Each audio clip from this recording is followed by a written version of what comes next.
Oh, ayan ang aking kamote. Dahon ng kamote ko, grabe, ang lago-lago niya, oh. Sobrang lago. Oo. Ang lago ng kamote ko. O, tingnan mo, luluto ko yan. Pinangat. May dahon ng kamote. At saka kamatis, syempre.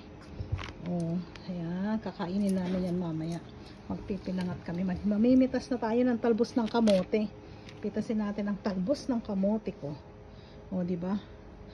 O, kakain kami ng talbos ng kamote. Kasi ako. Talbosin natin ang ating dahon ng ayan, o.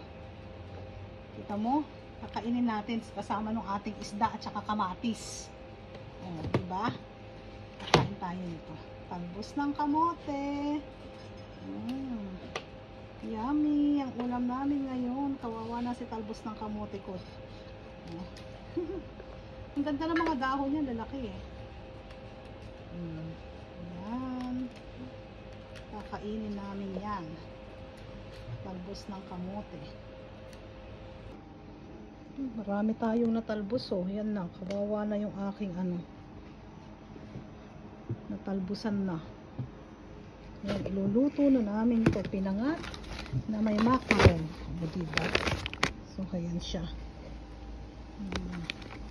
So, eto yung halo natin sibuyas, kamatis, at ang aking talbos ng kamote. At ang isda. Yan ang aking isda. Oh, ayan. Pinangat na isda. At ngayon naman ang aking talbos ay ihuhulog ko dun sa pinangat.